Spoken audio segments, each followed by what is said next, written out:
Hello, my name is Seda Casapolo. Today I will talk about phonology, phonotactics, and subpercepmentals. What is phonology?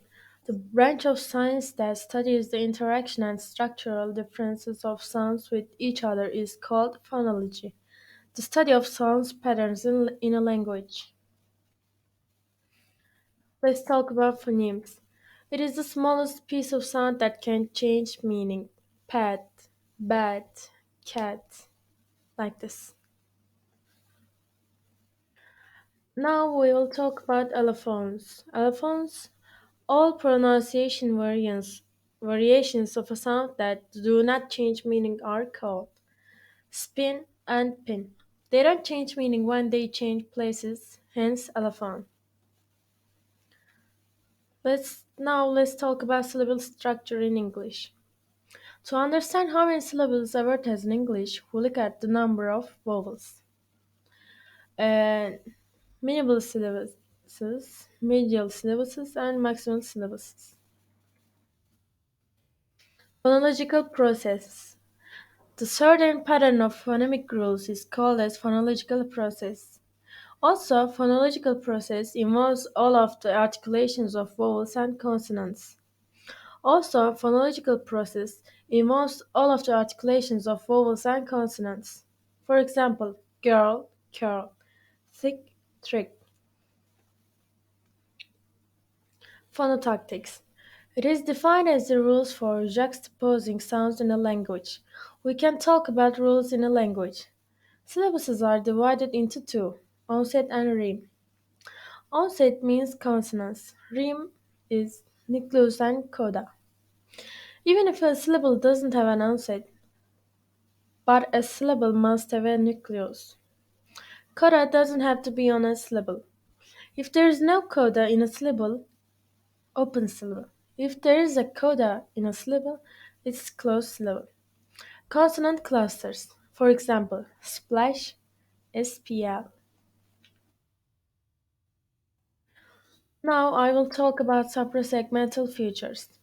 Suprasegmentals are the parts of speech that aren't individual sounds, such tone, theme, or loudness. They convey grammatical distinctions, feelings, and continuity that a natural speaker will recognize right away. Stress.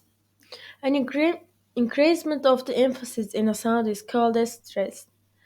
Since stress can be realized through a wide range of phonetic properties, such as loudness, vowel length, and pitch, which are also used for other linguistic functions, it is difficult to define stress solely phonetically.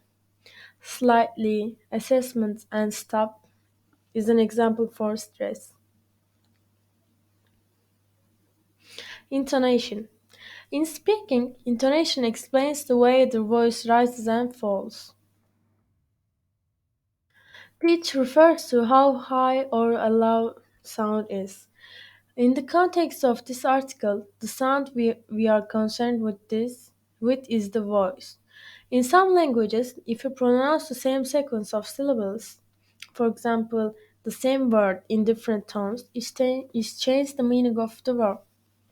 Tones, nonetheless, play an important role in English.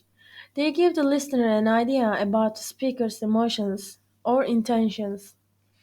Intonation can reveal the speaker's interest, anger, anxiety, surprise, etc. When we add such elements to our speech, we are using intonation.